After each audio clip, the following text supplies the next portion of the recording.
Digital marketing can be a complement to one-to-one activities and can do some things that one-to-one activities can never do.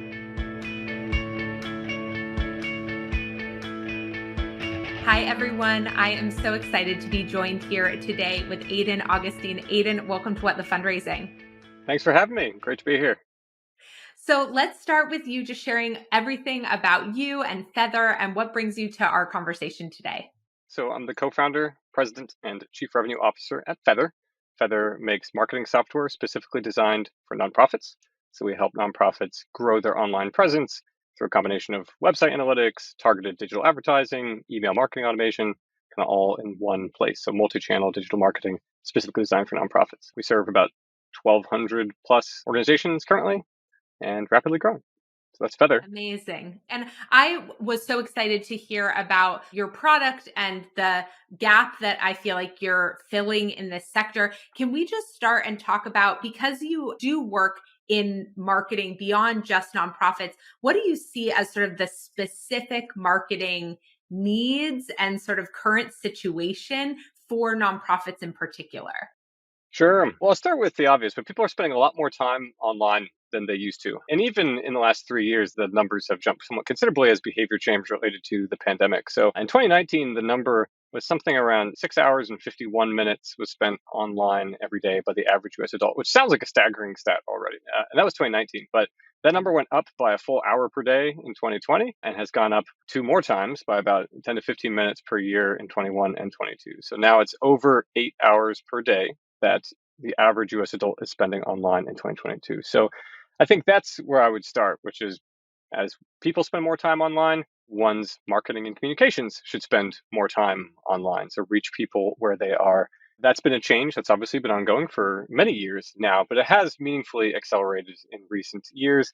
And the nonprofit sector, I think, has been a little bit slower to catch up with some of those trends and to therefore capitalize on the opportunity represented by people spending more time online and the various digital marketing techniques and the technologies that enable those techniques in order to maximize their mission by reaching, whether it's more donors, more supporters, raising more awareness, reaching the target population that they're attempting to serve, promoting their programs more efficiently, more effectively. So these are all the benefits and the opportunities around reaching people more effectively through digital communication channels and digital marketing techniques.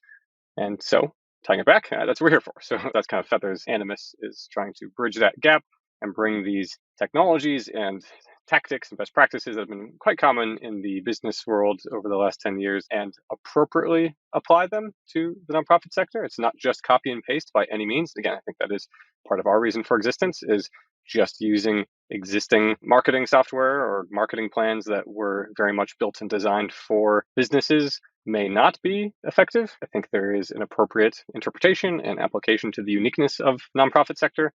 I know I said a lot there, but that's what we're seeing in some of our reason for existence and the gaps we're trying to help bridge.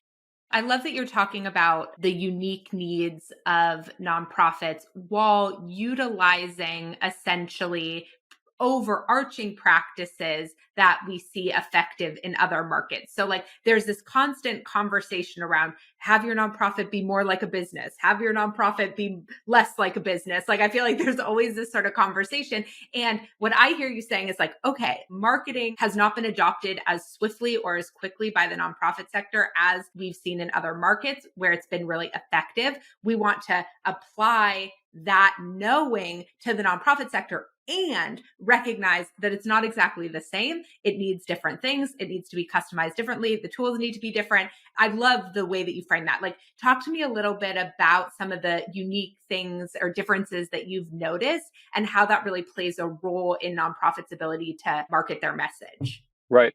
And as a little bit of a side note, we have this tagline at Feather, which is marketing is good with a capital G, which is a little bit of a pun, because it's both like effective marketing, good marketing is impactful, but also that nonprofits doing effective marketing is a good thing. And that's partially because I think in the nonprofit sector, and to some degree, consumer sentiment in general, maybe marketing and maybe more particularly advertising sometimes has this negative connotation to it. And so I guess that's where we're here to remind that effective marketing is more effective mission, more effective delivery of value, more effective championing of the cause. So marketing is good, but the capital G is our tagline for that reason. And I guess that's one of the observations I would make is maybe sometimes in some nonprofits more than others, there is an aversion to the idea, because perhaps the idea of marketing or advertising is viewed negatively and say, we're trying to do good in the world. We don't want to do that, right? We're not trying to manipulate people. We're not trying to persuade people to do things they don't want to do, or whatever negative connotations one might have around marketing. And I think there's a little bit of concern, maybe specifically with digital, of like, oh, I don't want to be invading the privacy of the population I'm trying to serve Mm. or the donors I'm trying to cultivate, right? So these are just some of the negative stigmas, perhaps, again, not everywhere, but in some board meetings or in some staff meetings that we've observed in the sector. So again, I'm here to make the case that marketing is a good thing for a nonprofit to engage in. Use the tools and techniques to increase the good you're doing in the world. But you can't, let's just even focus in on marketing as an enablement of fundraising, right? So people can't donate if they haven't heard of you. They won't donate if they don't care about you or they don't care about the cause that you're trying to serve.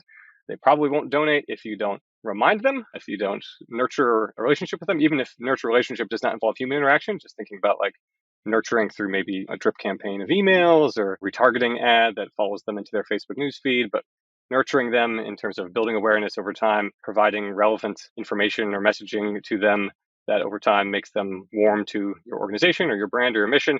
And then they probably won't donate if you don't ever ask. And so that ask can be executed through marketing as well. So even if you just look at fundraising, so people can't and won't donate if they don't know who you are, they don't care about your cause, they're unaware of the works you're doing, and you never actually make the ask. And all of that can be accomplished through effective digital marketing. So Okay, I love that you walked us through that. And you were saying this earlier as well, that there might be some resistance from the nonprofit sector around using marketing because it feels less personal, or it's not the way that they have historically thought about relationship building. But everything that you just said, sort of walking through that nurturing experience that marketing can provide, everything you're saying makes me think and see that marketing can build a relationship between an absolutely. entity and a person. So talk to me a little bit about that, because I think there's some mindset stuff in this sector that we need to rework around the role that marketing can play in relationship building. Absolutely. And this is not to say that digital marketing is a replacement for the role that like a major Totally. gifts development officer would play in stewarding that type of one-to-one relationship. First off, if you ever have done an appeal that is a little bit like larger scale, one to many, if you were doing direct mail in the past, right? All of that's marketing and that's one to many marketing. And just many of those things have converted to digital, but that's still what I'm referring to in marketing here is primarily one to many, which can be a complement to one-to-one activities and also can do some things that one-to-one activities can never do, right? Because it would not be replicable or scalable. So I think marketing activity is particularly well suited for if you think about the stages of either a donor journey or just any type of user journey, consumer journey, buyer's journey, whatever. It starts with awareness. So reaching people even knowing that there exists, in this case, let's say a problem, the problem that your organization is trying to solve. And so by raising awareness and public interest communications, if you view it that way, that there is a challenge that your organization is solving. The next step, perhaps, is that your organization is solving it so that your organization, your specific brand, maybe if we take an example of a local food bank, first would be raising awareness that there is food insecurity and hunger or poverty in one's local community. And next to that, this specific food bank exists in this community, is already doing great work. What are you doing? Then it gets into the next layer of detail, emphasizing the programs, emphasizing the 3 decades of involvement, emphasizing the volunteer as well as the staff that have deep community roots and engagement, right? And getting into more of that. And so then why contribute? Well, in order to keep doing these things, this is why. And all of that, again, you can envision ads in your Facebook newsfeed that help tell pieces of the story, that highlight a stat. And you can envision an email and a series of emails that get ever more detailed, that have a mix of imagery, video, and text that tell the story. You can think of on your Instagram feed on your phone, you're seeing an auto playing short video that has a testimonial from whomever in the community. And then eventually there is that ask, and the ask driving to a very simple and optimized, hopefully, landing page with a donation widget, right? That makes it very easy Yeah. for one to contribute and support the cause. Hopefully that adds a little bit more specificity to it of just kind of walk through. You can imagine that is still building a relationship. You're just doing it in a manner that hopefully many people are receiving that information at the same time or in parallel. They might be on slightly different timelines, a week later, a month later, but you can have these evergreen types of campaigns running in parallel. Marketing campaigns, I guess, to draw a distinction there from a Mm. fundraising campaign. And so if you set these things up, a lot of this can be done somewhat automated, and you might be periodically checking in and tweaking, but you can have one set of marketing campaigns for that top of the funnel, right? Awareness, and you can have another for that middle of the funnel, engagement, nurturing, and then another once people match certain conditions, they've been to the website a certain number of times, they've opened a certain number of emails, then they start receiving either the email drip and or the ads that make the ask. And you can set all of that up so most of it can be fairly automated. And these across multiple channels we're talking to, right? Ads and email and website touch points. And so if you set this all up correctly, it is a personalized experience that is happening, and that it is a journey of getting warmer and warmer, of nurturing, of applying ever more specific types of communication. Whereas at the top, you're kind of being more broad and then you're getting more specific as you go. However, it's done one to many, and it's done where people are on their own journey within this. And that's, I think, what effective digital marketing looks like. Yeah. Okay. You know what's so interesting? When you were walking through that, I started to think about all of the ways that there are relationships in my life that are strengthened through one to many channels. I think, okay, I meet someone for the first time at a gathering, then we start to follow each other on social media. I start to see their posts, which are not directly to me, which are not personal, but I get a sense for who they are, what they care about, what they're doing. I start to see more alignment between me and that person. And I make some decisions subconsciously about how much I want to invest in that relationship, how much I want to get to know that person. Do I want to come then when they send me an invitation to something they're Right. hosting? And so I think there's so many ways that we don't consider how we build deeper connection through one to many models of communication. And we think as nonprofits, oh, people don't want to hear from us, or oh, they don't want to see that story from us. And it's like, no, like this is how we are all building relationships these days. Absolutely. And that's a great way to tie it into how this can complement some more one to one or one to few activities. And so perhaps what I was describing before could have been entirely one to many and entirely digital based. But what you just highlighted is how that might be a perfect complement to someone who a one to few might be an in person event that they're invited to. A one to one might be someone who has met with somebody from the development team and a potential major gift contribution, but they are also in between their one to one meetings, which might happen, whatever, often once a month or once a quarter, and so forth. They're still hopefully seeing those social media posts, or they're seeing the emails that you're sending, or they're seeing the ads that you're targeting with to kind of, again, nurture them. And think of like surround sound. Some people talk about this surround sound marketing, where they're seeing you and they're hearing from you in multiple ways in an ongoing manner. And that might be punctuated by either in person experiences, one to few, or one to one meetings with members of the team. So even people who are kind of in your one to one high touch journey, which is not everybody, but Totally. that's a subset, would still, your organization would benefit. They would benefit from this type of marketing activity happening in parallel. Yes.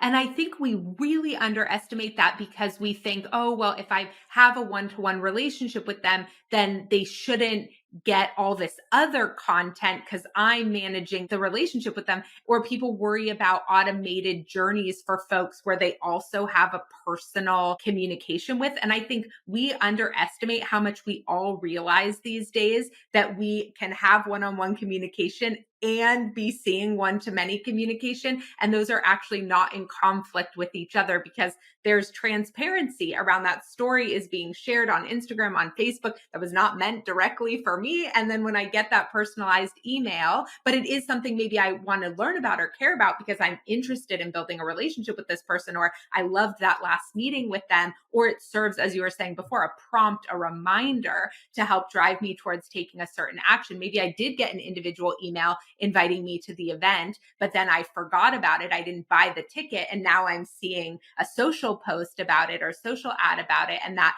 prompts me and reminds me to take that action. So I love That's right. that.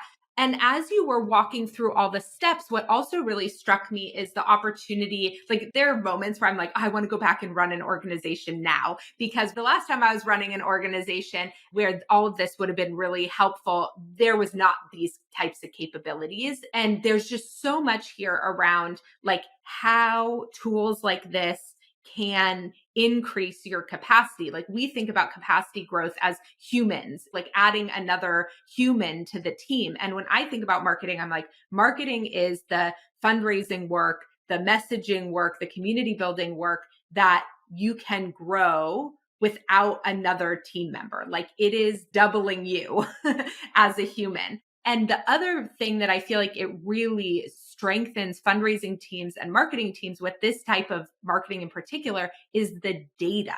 Like the data it provides, like when you were walking through, okay, they've had this many touch points and then they start to get entered into a drip campaign, or they've done this type of behavior. And so then they start to get ask behavior. And these types of technologies really provide like behavioral response where you can sort of like queue things up in that way and then collect data around how people's behavior or engagement ultimately impacted those conversion rates too, right?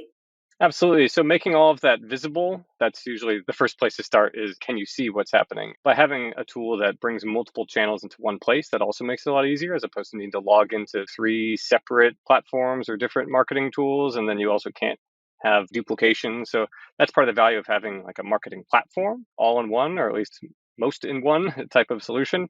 Part of the benefit of digital marketing should be that it is very clear to see what's happening. That should be one of the benefits. And I think not every organization has experienced that over the last 5 to 10 years, despite the explosion in digital activity, Mhm. because things have been disparate or things have been confusing or it's been technically challenged to set things up correctly. I think the technology has gotten better, has gotten easier. And also to bring it back to why we exist, having something that's purpose built, designed for the sector and the use cases that are at play, for the complementary technologies, what do we integrate with? What do our customers tend to use? And that's part of it as well. I mean, getting back to your point about capacity, you can think about there's a best analogy, but people built houses before power tools, but they took a lot longer and they weren't as good, or they were way more expensive to build. And now you can build them faster, better, cheaper because power tools increase the efficiency of workers and also not just increase efficiency, but increase the efficacy. Like in some cases, like you can lift more weight than ever could have been lifted in the past. It's not just doing the same tasks faster. It might be things that literally could never have been done without the right tool. There's some translation of that, would be fair to say, around technology as an enabler for marketing. You can do things that were literally not possible before the technology, but also you can do some of the same things easier, faster. You can see more, so having greater visibility, particularly into things like conversion rates, into steps of the journey where people are dropping off, into testing messaging. So much quicker you can start seeing what works, like running an A/B test about different calls to action or different messaging that you want to try. So you should be able to learn more and more quickly because you can see, again, greater visibility and you can run tests much more affordably than perhaps in the past, particularly as compared to things like direct mail or to things like TV, radio, billboards, things that were very slow and expensive to run experiments around. Mm. So, the nonprofit market from a business perspective is not always the easiest place to be. So, I always have to believe that the people who are here building products, building businesses for this sector, like really love this sector and really believe in it and want to see it thrive. And so, what are your like deep hopes for the sector? What are some things you're excited about? What are some things you're nervous about? Just what are you thinking about for this space right now? Yeah, that's absurd. Wouldn't be anywhere else, and would love that some of our legacy is leveling the playing field between the folks doing good in the world. It's not good versus evil necessarily, but whether a nonprofit would think so or not, you are competing against Coca-Cola, against music festivals, against anything that marketing and advertising that is consuming attention, that is fighting for attention of the same people, right? And so I think that's part of again our motivation is bringing these techniques, these technologies, these best practices to organizations that are doing so much good in the world and trying to help them more effectively compete for attention and for dollars in this busy and crowded and overstimulated world that we live in. And our goal is to try to level the playing field a bit there. So that's definitely part of our motivation here. I love that. Okay, any final things you want to make sure we leave folks with? And I will make sure all the links are below to learn more about Feather. Go check out, do a demo. But any final words for everyone? I'll just reiterate the marketing is good thing, right? This is a force multiplier of mission, of programs, of fundraising. That's what we believe marketing is and should be at a nonprofit. It's something that is very positive and helpful, and that's what we're here to make happen. Amazing. Thank you for everything you do to support the sector. I'm really grateful. Right back at you, Mallory.